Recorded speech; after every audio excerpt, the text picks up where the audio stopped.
ኢይሃልቅ ክብሮሙ ወለዓለም ትቀውም ስሞሙ ሲራክ 44 ቁጥር 12። ክብራቸው አያልቅም ስማቸው ለዘላለም ጸንታ ትኖራለች በማለት ጥበበኛው ሲራክ በሥጋዊም ሆነ በመንፈሳዊ በምድራዊም ሆነ በሰማያዊ ዓለም የማይዘነጋ ሚዛን የሚደፋ ሃይማኖታዊና ብሔራዊ ታሪክ አበርክተው ያለፉ ሰዎች ሥራቸው እንደ ውሃ ሙላት በሚፈሰው ትውልድ የህሊና ሰነድ ውስጥ ሰፍሮ ሲታወስ ሲወደስ ሲዘከር ሲከበር እንደሚኖር መስክሯል።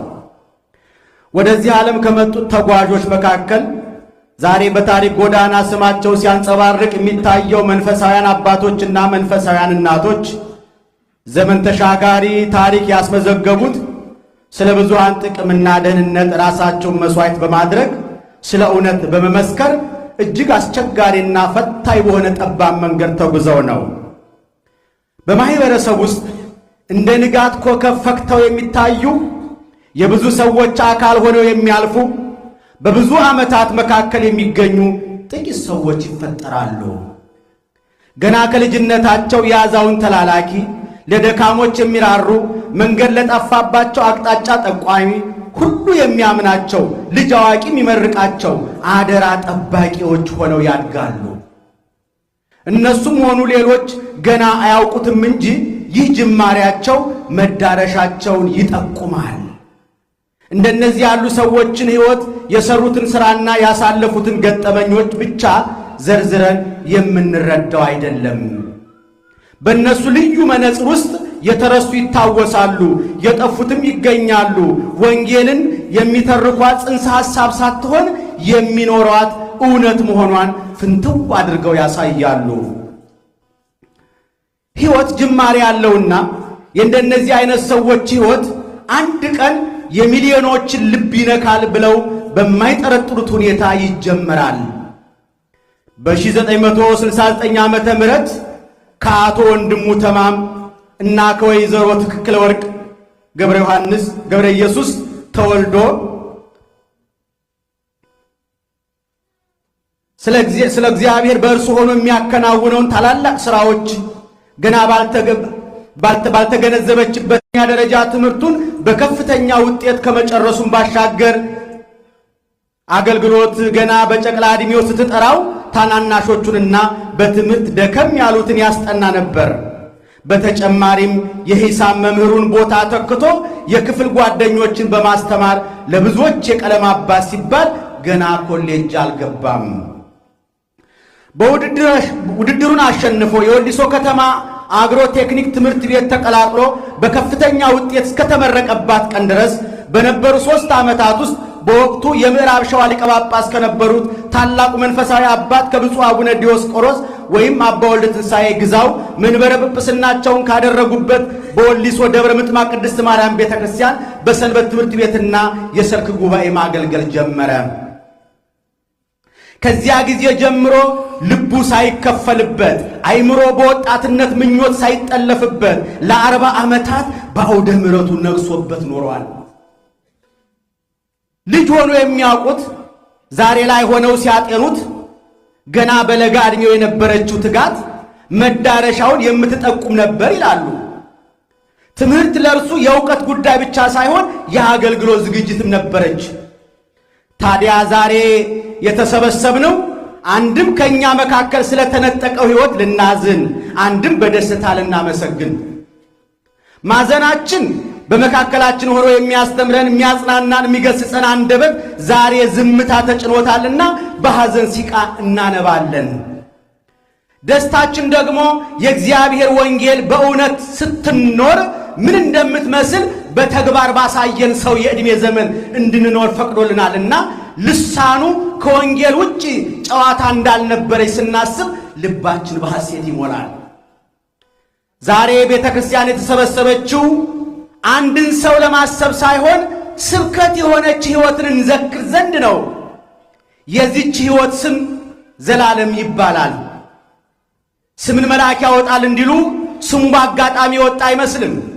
የአንዳንድ ሰዎች ስም ዕጣ ፈንታቸውን ይጠቁማል። ለእርሱ ግን ስሙ ትንቢት ነው የሆነለት።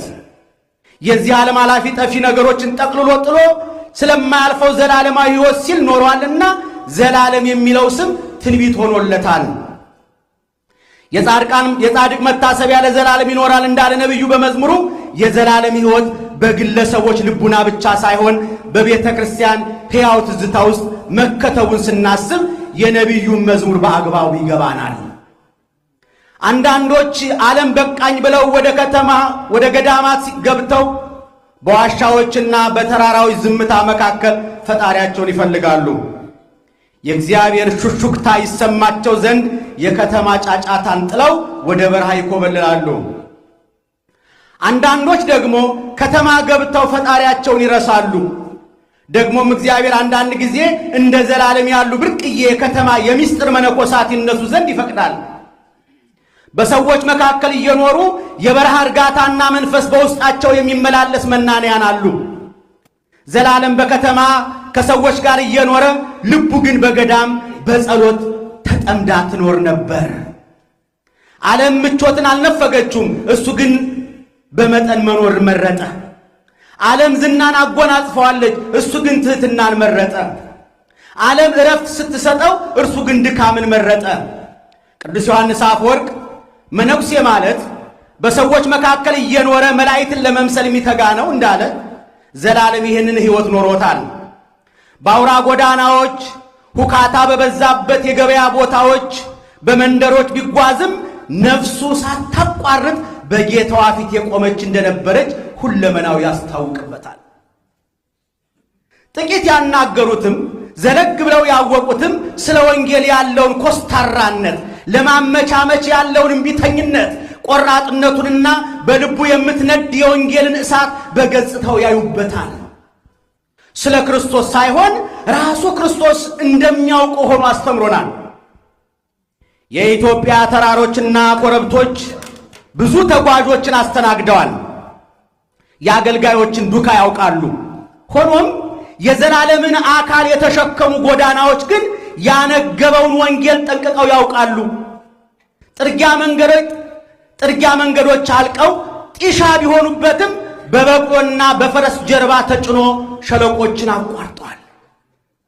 ወንጌል እንዳትታሰር በእንስሳት ጀርባ ሆኖ የተጓዘውን ርቀት የደከመውን ድካምና ጽናቱን እነዚህ እንስሶች የዝምታ ምስክሮች ሆነውታል።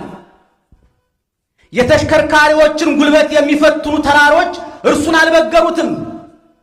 ዘላለም ከግል ድካምና እንግልት ይልቅ ከተራሮች ጀርባ የሚጠብቁ ምስኪን መንደሮች፣ ከወንዙ ባሻገር ወንጌልን የተጠሙ ነፍሳት፣ በሸለቆ መሃል ያሉ የተሰበሩ ልቦችን አይቶ ቢያሳዝኑት የጌታችን የኢየሱስ ክርስቶስን ፈዋሽ ቃል ያደርስላቸው ዘንድ ገሰገሰ። ዘላለም ሲጓዝ ባዶ እጁን አይሄድም። ለካህናት ልብሰ ተክህኖ፣ ለሕፃናት አልባሳት፣ ለወጣቶች የትምህርት መሳሪያዎች ይሸክፋል። የደረሰበት ከአንደበቱ ሰማያዊ ጥበብን ከእጁ በረከትን የሚያጣ የለም። ጠያቂ ልቦች፣ አሳሽ አእምሮች እውነትን ይሰሙ ዘንድ ወደ እርሱ መጥተው መልካም ዜና የተሰኘችውን ወንጌል ለመጀመሪያ ጊዜ ከእርሱ አንደበት የሰሙ ጆሮዎች አያሌዎች ናቸው።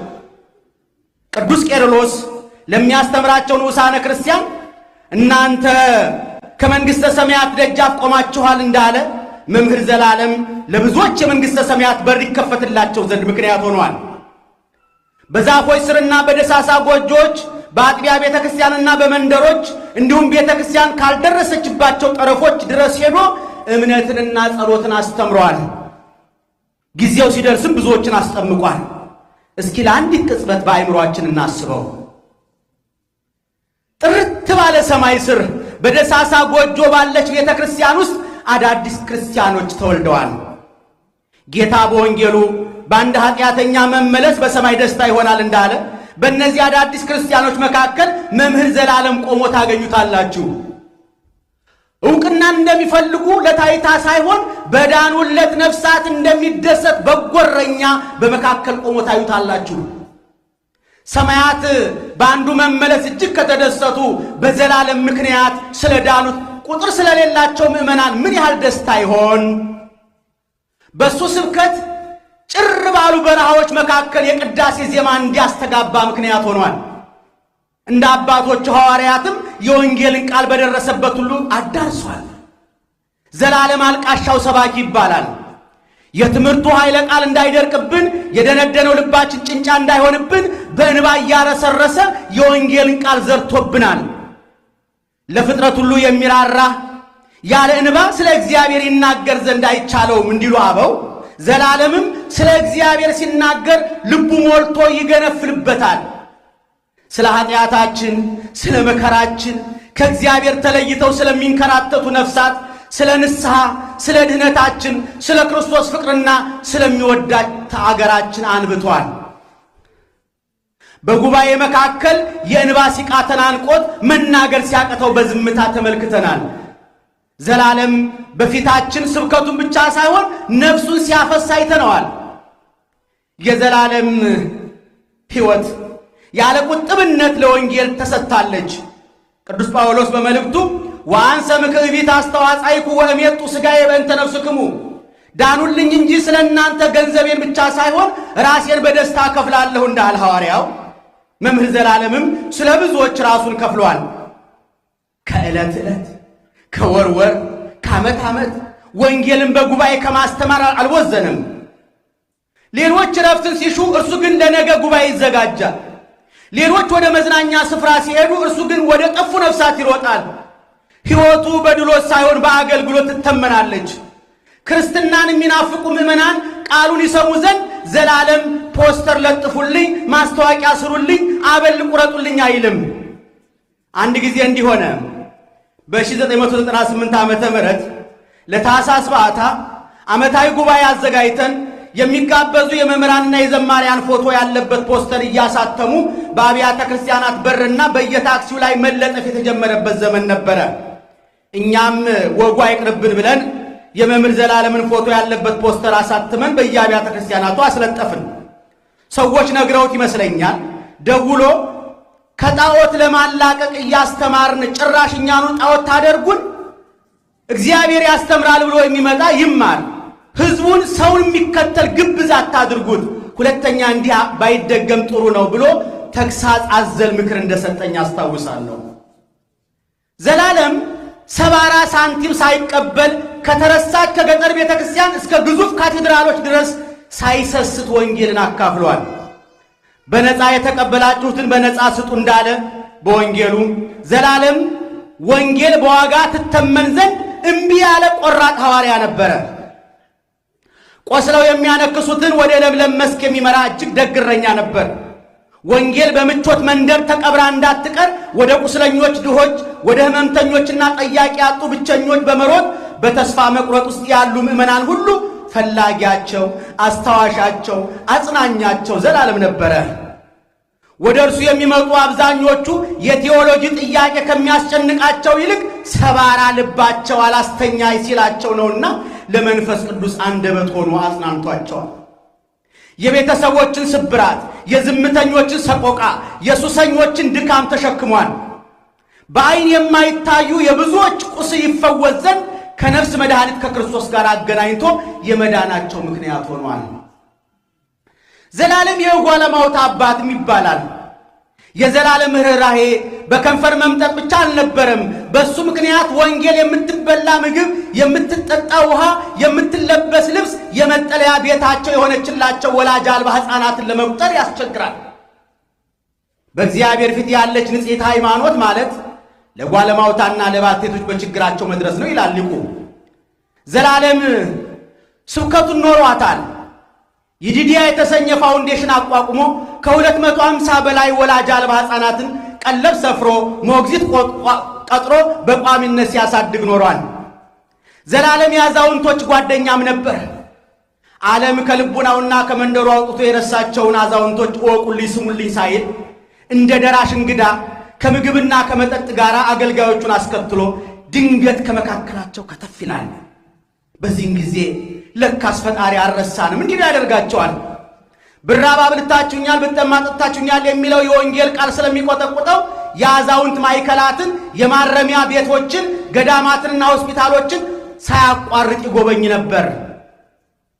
በየሳምንቱ ሮብና ዓርብ ችግረኞች ተመግበው ይውሉ ዘንድ በሳሪስ አቦ፣ በየካ ሚካኤል፣ በቂርቆስና በምስራተ ገብርኤል አብያተ ክርስቲያናት የምሳ ግብዣ ያደርግ ነበር።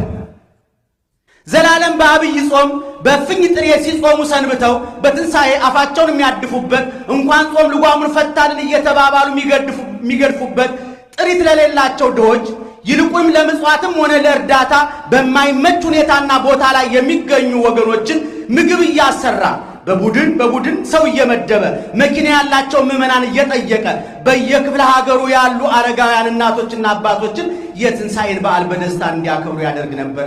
ለዚህ ምስክሩ እኔው ራሴ ነኝ። ጫጋል መድኃኔዓለም ይዞኝ ሄዶ ከበረከቱ አሳትፎኛል። ዘላለም በስብከቱ ዓለምን ቢዞርም በልቡ ግን ከገዳማውያን አባቶችና እናቶች ጥበብን ይቀስም ዘንድ የቤተ ክርስቲያን መንፈሳዊ አዘቅት ከሚባሉ ገዳማት አልተለየም። ሕይወታቸውን በጸሎት ካሳለፉት ጋር በዝምታ ተቀምጧል። ከሊቃነ ጳጳሳት ጋር ተማክሯል። ከባለጠጎችና ከዝነኞች ጋር ተወያይቷል። ነገር ግን አበው ትሕትና ነፍስን የምትከልል መጎናጸፊያ ናት እንዲሉ ይህ ሁሉ ሲሆን ግን ልቡ አልኮራበትም። ወንጌል በኢትዮጵያ ምድር በሁሉም ቋንቋ ትሰበክ ዘንድ ባለው ጉጉት ከማህበረሰቡ የተውጣጡ የተለያዩ ቋንቋ ተናጋሪ ወጣቶችን መልምሎ በእውቅ ገዳማትና አድባራት የአብነት ትምህርት ተምረው ማህበረሰባቸውን ያገለግሉ ዘንድ ሙሉ ቀለብና ወጪ እየቻለ ያስተማራቸው እጅግ ብዙ ናቸው። ለምሳሌ በአዲስ ዓለም ማርያም፣ በታይካ ነገሥት በዓታ ለማርያም፣ በደብረ ጽጌ፣ በምሁር ኢየሱስ ገዳም፣ በደብረ ሊባኖስ ገዳም የሚያስተምራቸው ተማሪዎች ነበሩት። ከትምህርት ገበታቸው በችግር ምክንያት እንዳይስተጓጎሉ የትምህርት ቤት ክፍያ መክፈል ያልቻሉ ለድሆች ልጆች የዓመቱን ክፍያ እየከፈለ መማሪያ ደብተርና መጻሕፍት እያሟላ አንዳንድ ጊዜም በስኮላርሺፕ የሚያስተምሩ ትምህርት ቤቶችን እየጠየቀ አስተምሮ ለዩኒቨርሲቲ ያበቃቸው በጥሩ ውጤት ተመርቀው ሀገር ወገናቸውን እያገለገሉ ያሉ ወጣቶች ስፍር ቁጥር የላቸውም። ለዩኒቨርሲቲ ያበቃቸውና በገዛ ገንዘቡ ቤት ተከራይቶ ቀለብ ሰፍሮ የሚያስተዳድራቸው አይነ ስውራን ማን በቆጠራቸው? ይህ ሁሉ ሲሆን በእያንዳንዱ ተግባር ላይ በሚስጥር እየጠራ ከስራው በረከት የሚያካፍላቸው ደቀ መዛሙርቱ ምስክሮች ናቸው። ዘላለም የማይናገራት በዝምታ የተሸከማት ሕመም ነበረችበት። ነገር ግን እንደ ሻሽ ለሚነጠፍለት ሕዝብ ታምም ያለው ብሎ አልተናገረም። እዘኑልኝ ብሎም አደባባይ አልወጣም። ደግሞም ደከመኝ ብሎም አገልግሎቱን አላቋረጠም። የእሱ ሐሳብና ጭንቀት አደራ የተሰጡት ነፍሳት ድህነት ጉዳይ ብቻ ነበርና የሚያገለግላቸው ምዕመናን ከአንደበቱም ሆነ ከፊቱ ገጽታ መታመሙን አያውቁበትም ነበር። ከጥቂት ሳምንታት በፊት ወደ አሜሪካ ሲመጣ ፕሮጀክት ነድፎ 550 ካሬ መሬት ተመርቶ የአይነ ስውራን ማዕከል ለመገንባት ያለውን እቅድ ያሳካ ዘንድ ሲመለስ ወደ ግንባታው ሊገባ ነበር እቅዱ። ቢጠራቸው አቤት ቢልካቸው ወዴት የሚሉ ሚሊዮኖች እያሉ ለማስታመም የማይሰለቹ ወዳጆች በሞሉበት ሀገር የዝምታው ጌታ ዘላለም አንዳችንን ሳይሰናበተን በዝምታው ጥሎን ሄደ።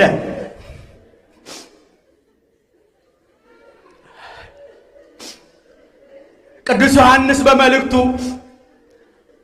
ዓለምም ምኞቱም ያልፋል፣ የእግዚአብሔር ፈቃድ የሚያደርግ ግን ለዘላለም ይኖራል እንዳለ በክርስቶስ የተኖረች ሕይወት መጨረሻ የላትም።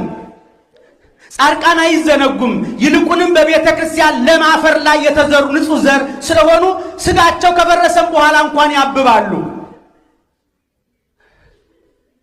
ዛሬ የዘላለም ብርቱ አንደበት ብትዘጋም ከአንደበቱ ተምረው የልጅነት ጸጋ ባገኙ ምዕመናን ልቡና ውስጥ ድምፁ ያስተጋባል። በድካማቸው ተገኝቶ ያበረታቸው፣ በረሃባቸውና በጥማቸው የደረሰላቸው፣ ከሐዘናቸው ያጽናናቸው ብቸኞች፣ ሕይወታቸውን ያሳመረላቸው ባለትዳሮች፣ የሕይወት ብርሃን የሆናቸው አይነ ስውራን፣ የጎበኛቸው ባልቴቶች፣ ያሳነጻቸው ሕንፃ ቤተ ክርስቲያኖች፣ ያተረፋቸው ነፍሳት በእርሱ ምክንያት መጠጊያና ፍቅር ባገኙ የሕፃናት ሳቅና ጨዋታ ውስጥ ዘላለም እስከ ዘላለም ያስተጋባል። የዘላለም ማስታወሻዎች የተቀረጹ ስብከቶችና የተነሳቸው ፎቶዎች አይደሉም። ሐዋርያው በመልእክቱ እናንተ በቀለም ሳይሆን ሕያው በሆነ በእግዚአብሔር መንፈስ የተጻፋችሁ መልእክቶቻችን ናችሁ እንዳለ የዘላለምም ሕያው ምስክሮች ያገለገላቸው ምእመናን ናቸው። ወዳጆቼ የአንዳንድ ሰው ሕይወት ሥጋ ወደ መቃብር ሲወርድ ያበቃል። የአንዳንዶች ሕይወት ደግሞ አንደበታቸው ዝም ካለም በኋላ እንኳን በዓለም ውስጥ ያስተምራል።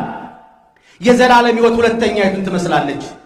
የሰው ሕይወት በኖራቸው ዓመታት ቁጥር አይለካም።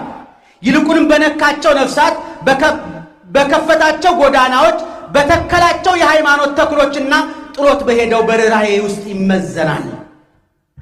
ዛሬ ዘላለምን ለማየት ከፈለጋችሁ በእርሱ ምክንያት በልተው የጠገቡ ገጽታዎች፣ ተረሳን ብለው ተስፋ በቆረጡ አዛውንቶች፣ በንስሐ በተመለሱ እስረኞች ላይ ቤተ ክርስቲያን ለካ አባት አላት ብለው በተጽናኑ ወላጅ አልባ ሕፃናትና ተጠምቀው አዲስ ፍጥረት በሆኑ ክርስቲያኖች ተስፋ ውስጥ እንዲሁም በቋንቋቸው በሚያስተምሩ ወጣቶች አንደበት በትእዛዝ ሳይሆን በአርአያ ባስተማራቸው ቁጥር ስፍር በሌላቸው ደቀ መዛሙርት ሕይወትና ስብከት ውስጥ ዘላለምን ታገኙታላችሁ። እርሱ 100 እጥፍ ሆኖ ይበቅል ዘንድ የተዘራ ንጹሕ ስንዴ ነው። ዛሬ ከአንዱ ቅንጣት ስንዴ ከዘላለም የበቀለው ማሳ ተመልከቱ። ወዳጆቼ በዚህ ልንጽናና ሳይሆን ልንፈራና ልንረበሽ ያስፈልጋል። ቤተ ክርስቲያን እንደዚህ ያለውን ሕይወት ስትተርክልን ለአድናቆት አይደለም፣ ይልቁንም የገዛ ሕይወታችንን በእርሱ ሕይወት አንጻር እንመዝን ዘንድ ነውና የጻድቅ ሕይወታችንን የምንመረምርበት ንጹሕ መስታወት ሆኖ ይቀርብልናል። እስኪ ከኛ ውስጥ በዘላለም የሕይወት መስታወት ፊት የራሱን ሕይወት ይመዝን ዘንድ የሚቆም ጀግና ማን ነው? እርሱ ተራራን ወጥቶ ሸለቆን ወረደ ስንል እኛ ነፍሳትን ፍለጋ ምን ያህል ርቀት ስለ ክርስቶስ ተጉዘናል? እርሱ ድሆችን መገበ፣ የተረሱትን አጽናና ስንል ከመካከላችን ከገዛ ሕይወቱ ዞር ብሎ በዙሪያው ተመልካች ያጡትን የጎበኘ ማን ነው? እግዚአብሔር ባፈሰሰልን ጸጋ እኛስ ምን አደረግንበት እንል ዘንድ ግድ ይላል። ዘላለም ከኛ በተለየ ዓለም ውስጥ አልተፈጠረም። እኛ በተጓዝንባቸው ጎዳናዎች አልፏል። እኛ የምናያቸው ሕመምና መከራዎች በራሱም ሆነ በሌሎች አይቷል። እኛ ያሉብን ውሱንነቶች ነበሩበት። እርሱን ግን ልዩ የሚያደርገው ከኛ በተለየ መልኩ መልስ ለመስጠት መምረጡ ብቻ ነው። ብዙዎች መሰናክል ሲያዩ፣ እሱ ግን የተከፈቱ ዕድሎች ይታዩታል። ሌሎች ልዩ ወገኖች ብለው ሲያገሉ፣ እርሱ ግን ወንድምና እህቶችን ይታዩታል። ሌሎች ችግር ሲታያቸው፣ እርሱ ግን ነፍሳት ይታዩታል። ስለዚህ ሕይወቱ ዛሬም ይናገረናል። እንግዲህ አንድ ሆኖ እንደ ሚሊዮኖች ከሰራ እኛ ሚሊዮኖች ሆነን የእርሱን አደራ መሸከም እንችል ይሆን? ክርስቲያን ማለት ከፀሐይ ብርሃን እየተበደረ በጨለማ እንደሚያበራ የሶላር መብራት ነው። ዘላለም ከፀሐይ ጽድቅ ክርስቶስ ተጠግቶ የሚያበራልን ብርሃናችን ነበረ። እንግዲህ ሳያቋርጥ ያበራ ዘንድ እንደ መምህሩ ከጌታው በጸሎትና በሱባኤ ያልተለየ ታማኝ ደቀ መዝሙር ከመሃላችን ይኖር ይሆን? ስለዚህ የዘላለምን ሕይወት ስናስታውስ ስለ እርሱ ፈጣሪን ከማመስገን ባሻገር ደግሞ የሚያበረታንን መንፈስ ይልክልን ዘንድ እንለምነው። በወርሃ የካቲት ባልታሰበበት ሰዓት ጥቁር ደመና ተቋጠረ። የሐዘን በርኖስ በቤተ ክርስቲያን ጉልላት ላይ ተጋረደ። ዕድሜ ዘመኑን በድንግልና ፍኖተ ሕይወቱን በብሕትውና ያሳለፈ ኃይለ መንፈስ ቅዱስ በሕይወቱ ያረፈ ፈቃደ ሥጋን ከልቡናው ያረገፈ ለዓይን የሚያሳሳ የእግዚአብሔርን ትርግና የሚያወሳ የሕዝብን አንጀት የሚያርስ የእግዚአብሔርን ስም የሚቀድስ ከልቡ ትዕቢት ከአንደበቱ ሐሰት የማይገኝበት ሐቀኛ የግንባር ሥጋ ለዚህ ዓለም ኑሮ የማይሸነገል ለምኞቷ የማይደለል እንደ ወላድ አንጀት ላዘኑ ለተቸገሩ የሚንሰፈሰፍ ለምድራዊ ክብር የማይሸነፍ አስተምሮ አመስጥሮ የማይጠግብ በስብከት ማዕበል ሲናጥ ሲንከራተት የኖረ ውድ ልጇ ዘላለም ላይመለስ አሸለበ። መምህራችን ሆይ በምን ቃል እንሰናበትሃለን? ምን ብለንስ እንሸኝሃለን? የምንሰናበትበት ቃል አጣን። ምንም እንኳን ሞትህ ክብርህ ጉዞ ወደ ፈጣሪ መሆኑን ብናውቅም ወደ ብርሃናማው ዓለም መሄድህን ብናምንም ሳንጠግብህ እንደሳሳንልህ ድንገት ሳናስበው መለየትህ በላያችን የጨለማ በርኖስ የተደፋብን ሆነና ዛሬ መሰናበቻ ቃል አጣን። ከማን እንዋስ? ከሐዋርያቱ ተውሰን የጌታ ፈቃድ ይሁን ብለን ዝም እንበል? ለሰው እንጂ ለራስህ ያልኖርክ ክብርህን ትሩፋትህን ሽሽቅ ድብቅ አድርገህ የኖርክ ይውልኝ ስሙልኝ የማትል ዝምተኛ አንተ ያውደ ምሕረት ግዞተኛ የልዩ ወንጌል ምርኮኛ አንተን ለመሸኘት በየትኛው ጥቅስ እንጽናና? ማጽናናቱን የምታውቅበት አንተ ነበርክ። ባልቃሾች መንደር ማናጣህ አንተን ነበር። አንተን አጽናኙን መምህር ሸኝተን በማን እንጽናና? እስኪ ተነሳና አይዟችሁ በለን።